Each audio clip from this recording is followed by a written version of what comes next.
All right, here we are installing the RTG system for the 2425 Spark. It can be a Spark or a Trix, don't matter which one it is. So you get your power harness, it's the longest one. Take your side panels off, fish it through the hole, put it right through this grommet, push it all back in, and you're gonna zip tie up your access on the inside or up here, whichever one you want to do. So we're gonna go ahead and knock that out and get it done. All right, now we're fishing the speaker wire where the power goes right to there. And if you see here, I'm putting my finger through this hole. That's where you fish your harness through. And come back here and run it all the way to here, and they'll connect up in here. So we're gonna go ahead and run that down.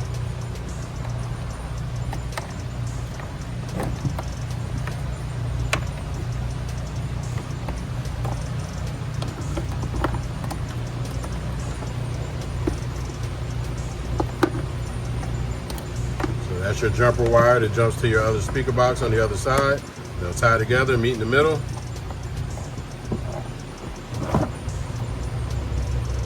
And there's your power wire that goes straight to the battery. We move that into place, so it's through the hole, and we'll get it all prettied up. Here you're gonna have a lot of access because all of our harnesses work on every Seadoo, and we'll show you how to bind it up and zip tie it.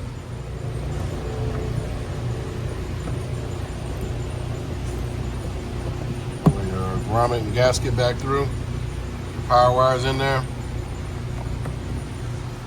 That's all good there. We take it and bind it up right here where you can't see it. Bind it up like so on your main harness wire. And we already got it connected to the battery, so we did that earlier. So if you haven't done it, obviously because you bought it, you run your wire down through here first, hook your positive and negative up to the terminals, get everything with the right slack that you need, then come back up here and do this part right here and bundle it all up. Put 2 zip ties on it. Everybody got some zip ties laying around.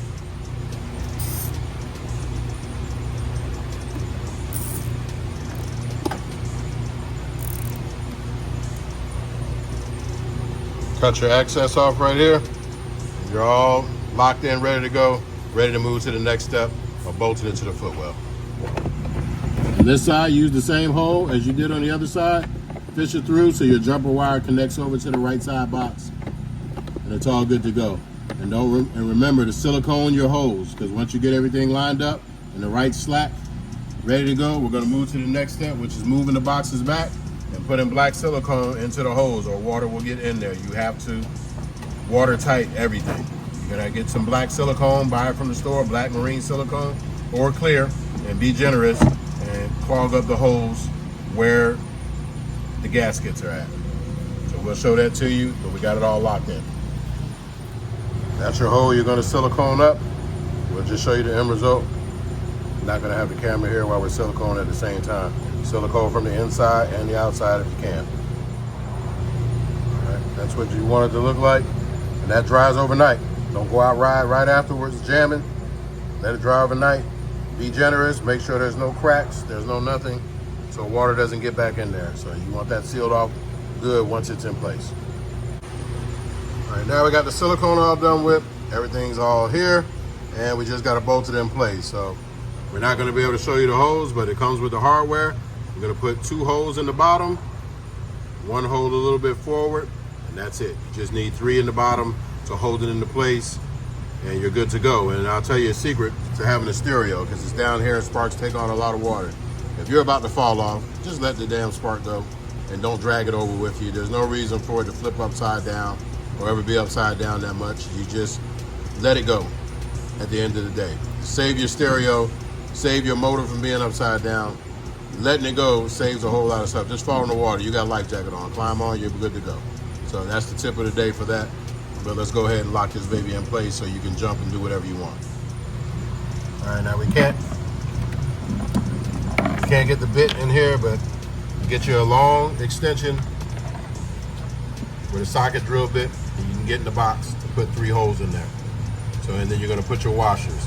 So we'll show you where the hose is at. You just space them apart. They don't have to be exactly where we're putting them, just in the vicinity. Because you want 2 here, and then one there in the middle. Okay, we put the first bolt in there just to hold it in place so you can put the other two holes, silicone those down, and then come back and take that bolt hole up and silicone that down so that way it doesn't slide or move out the way. It makes it a lot easier.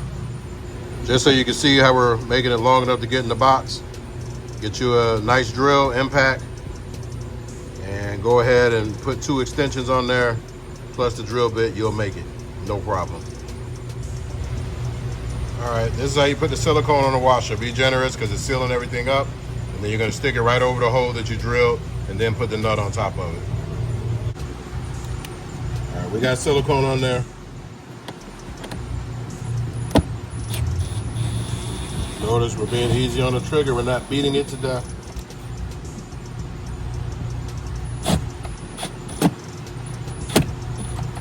So we'll spread seal the hole. We're just waiting to hear it kick. That's it. That's all you need. Then you move on to the next one. All right, everything's locked in place. You're good to go. You may have to use a 3rd extension depending on what type of drill you got, but you'll be able to get it done. So you see how we did it? It's all locked in. Not going to show you the same steps on the right side. We're just going to go ahead and get it done, and that's really all you got to do. And then we'll move to sealing the speaker and locking it down.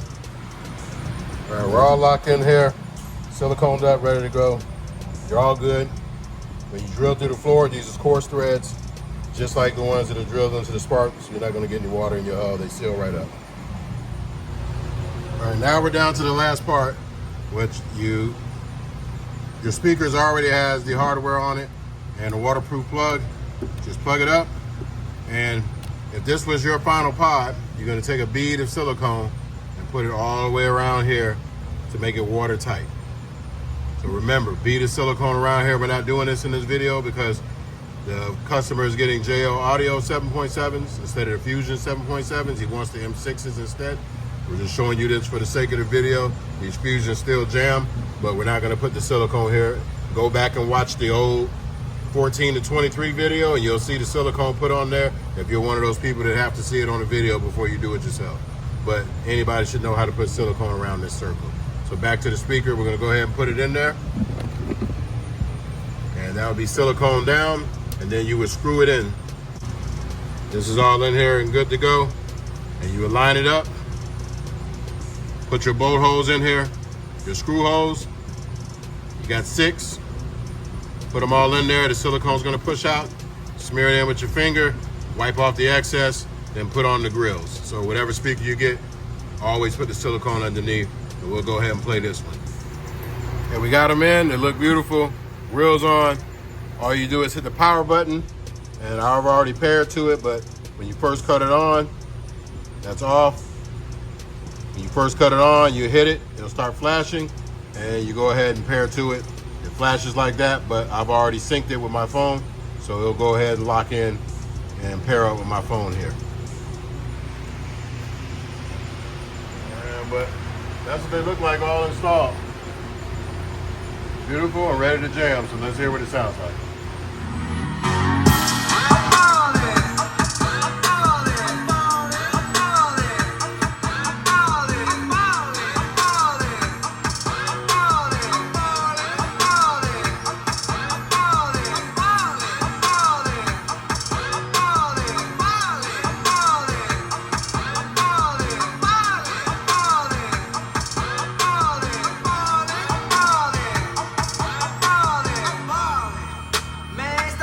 Trust nobody. Watch me turn that Nissan to a Maserati. Watch me turn that Nissan to a Maserati. Watch me turn that Nissan to a Maserati. 100 on the dash.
that rock, if you got the headphones on, you can hear the bass.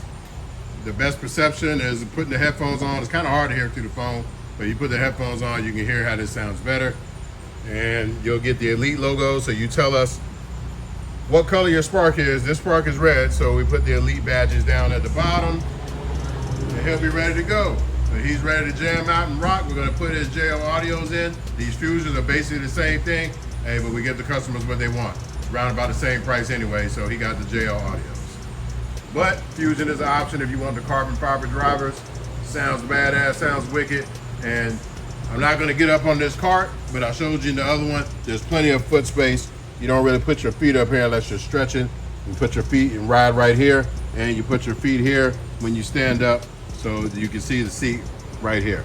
So your feet come down and hit right here unless you're Shaquille O'Neal or somebody. But even if you're 6'4", your feet are gonna come right here. You ain't gonna ride with them all the way up here like a clown or something. I stretch my feet out there, but you gotta make a decision. Do you want sounds or do you want to stretch? You can put your feet out here and stretch if you really want to. You don't need to ride with them up there. So this is the best sound system you can get, the Elite RTG. You can get it in the 6 or the 7. 7.7 is the biggest you can get on the 24 Spark. On the 14 to 23, you can get all the way up to 8-inch. So we got the 200 watt system all the way up to 400 watt on every single one of them. But this is the Elite when you don't want to accept no exceptions and want it to be 3-4 times louder than that OEM Bluetooth speaker for about $500 more. If you want it to be 2 times louder than the OEM speaker, then you get the $1,000 system, which is $1,199. If you get the remote, it's like $1,100 even if you don't get the remote. But this is it, and this is finishes the Ultimate Elite Spark build, and let's get up out of here.